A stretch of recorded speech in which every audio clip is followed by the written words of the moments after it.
ये अवाम का बुनियादी हक है कि वो पीसफुल तरीके से आके अपना एहतजाज रिकॉर्ड करवाए। मैंने बारहा खान साहब को कहा था कि एक ऐलान तो करो, कोई डायलॉग भी तो होने चाहिए। अभी उन्होंने कमेटी बनाई है। जनाब स्पीकर, हमने कमेटी इसलिए बनाई कि इसको कमजोरी न समझे, जितनी गलतियां हुई है उसको रेमेडी कर। बहुत हो गया, अब 9 मई की जो धूल है वो बैठनी चाहिए। तहरीक इंसाफ बातचीत के लिए तैयार है। चेयरमैन पीटीआई बैरिस्टर गौहर का कौमी असेंबली में खिताब, कहा मुज़ाकिरात की पेशकश कमजोरी नहीं, 9 मई पर कमीशन नहीं बनाना तो फिर धूल बिठाकर आगे बढ़ना चाहिए। अवाम की अक्सरियत पीटीआई के साथ है, पीटीआई के वर्कर आम पाकिस्तानी हैं, हमारे कारकुनों को इंसाफ मिलना चाहिए। एहतजाज के लिए जो लोग इस्लामाबाद आए उनमें किसी के पास असलहा नहीं था। पार्लियामेंट हाउस में बैरिस्टर गौहर और सेनेटर फैसल वावडा का खुशगवार मूड में आमना सामना। आप हम पे तनकीद भी किया करें, हमारी तस्हीह भी करें, लेकिन कभी कभी अगर कोई चीज़ अच्छी हो रही है, आपकी स्टॉक मार्केट जो है वो ऊपर जा रही है, तो उसमें हम सारों का भला है और हम सबको इसका क्रेडिट लेना चाहिए। विफाकी वज़ीर कानून आज़म नज़ीर तारड़ का अपोजिशन का खैर मकदम। कौमी असम्बली इजलास में इजहार ख्याल करते हुए कहा, अपोजिशन अरकान ऐवान में आकर अपने तहफ़्फ़ुज़ात का इजहार कर रहे हैं, जिसको सराहते हैं। तनकीद होनी चाहिए लेकिन हर बात पर नहीं, अच्छे कामों पर सराहना भी जाना चाहिए। अच्छे कामों के तसलसल में सबका भला है। प्रॉपर्टी और रियल एस्टेट में बहुत सरमायाकारी की जा रही थी। इस्लाहात के बाद लोगों ने स्टॉक मार्केट का रुख किया, जिसके बाद इंडेक्स मुसलसल ऊपर जा रहा है। भारत पाकिस्तान के फ्यूजन फार्मूले के तहत चैंपियंस ट्रॉफी खेलने पर रजामंद, भारतीय मीडिया का नया दावा। रिपोर्ट्स के मुताबिक बीसीसीआई इस बात पर राजी हो गया है कि पाकिस्तान भारत में होने वाले आईसीसी इवेंट के ग्रुप मैचेस न्यूट्रल वेन्यू पर खेले। अगर पाकिस्तान सेमीफाइनल या फाइनल में पहुंचे तो उसे भारत में खेलना होगा। पाकिस्तान क्रिकेट बोर्ड अपने मौक़िफ़ से पीछे हटने के लिए तैयार नहीं।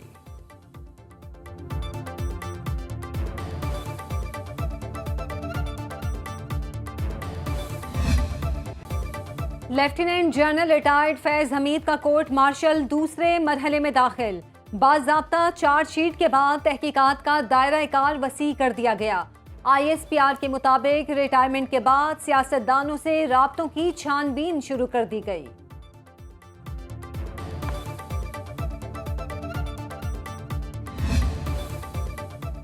सोशल मीडिया पर जराइम और फेक न्यूज़ की रोकथाम का मामला। National cyber crime investigation agency को दिए गए इख्तियारात मनसूख।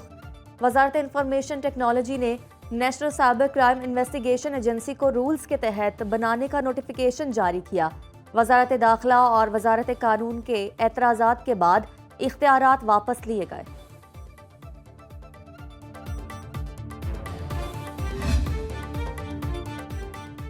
एशियाई तरक्याती बैंक ने पाकिस्तान के लिए $20 करोड़ कर्ज की मंजूरी दे दी। कर्ज की रकम बिजली के तरसीली निज़ाम को जदीद बनाने के लिए खर्च की जाएगी।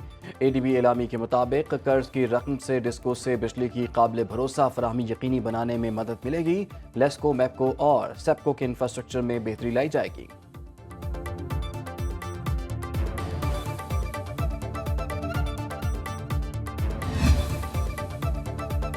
पाकिस्तान स्टॉक मार्केट का एक और तारीखी सेशन, 1913 पॉइंट्स का इजाफा। 100 इंडेक्स 1,10,810 की सतह पर बंद। सरमायाकारों ने 260 अरब रुपए मुनाफा कमाया। मार्केट कैपिटलाइजेशन 14,151 अरब रुपए पर पहुंच गई। कारोबारी सौदे 47 अरब रुपए में तय पाए। इंटरबैंक में डॉलर 12 पैसे महंगा 278 रुपए 17 पैसे का हो गया। वज़ीर आला पंजाब का सरकारी दौरा चीन। मरीम नवाज की शंघाई में कम्युनिस्ट पार्टी ऑफ चाइना की शंघाई कमेटी के डिप्टी सेक्रेटरी मिस्टर जो जोंगमंग से मुलाकात। दोनों रहनुमाओं का पंजाब और शंघाई में माशी ताल्लुकात को मजीद मुस्तहकम करने के अज़्म का इजहार। मुलाकात में तिजारत, सरमायाकारी, साइंस, टेक्नोलॉजी, इंडस्ट्री में ताउन को मजीद फ़रोग देने की ज़रूरत पर जोर। वज़ीर आला की शंघाई बेस्ड कंपनियों को पंजाब के स्पेशल इकोनॉमिक जोन्स में सरमायाकारी की दावत।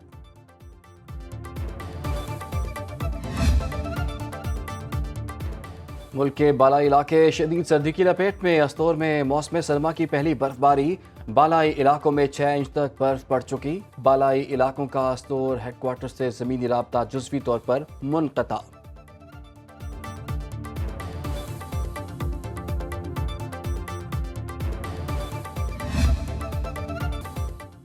पाक चीन मुश्तरका जंगी मश्क वॉरियर 8 इख्तिताम पजीर। ISPR के मुताबिक पाक फौज और चीन की पीपल्स लिबरेशन आर्मी की मुश्तरका मशकें 19 नवंबर से 11 दिसंबर तक जारी रही।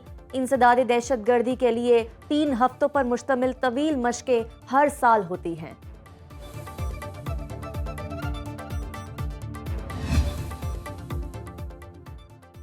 बाइडन इंतजामिया का शामी बागियों से पहले राब्ता, अमरीका का जामे हुकूमत के क़याम पर जोर। रिपोर्ट के मुताबिक मशरिक़ वस्ता में अमरीकी इत्तहादियों और तुर्किया के जरिए किए गए राब्ते में बाइडन इंतजामिया का शाम में उबूरी हुकूमत के क़याम का मुतालिबा।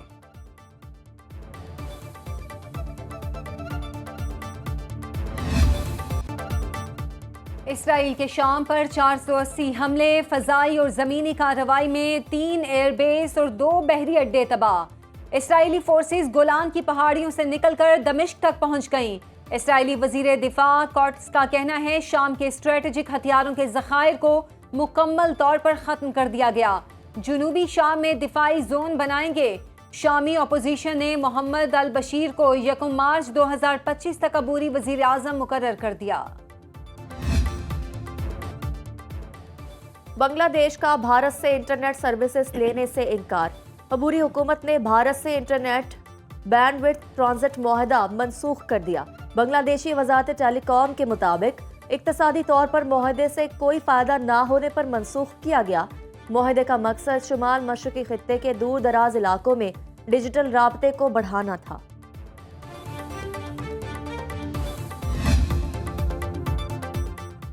इंटरनेशनल क्रिकेट काउंसिल ने प्लेयर्स की नई टेस्ट रैंकिंग जारी कर दी।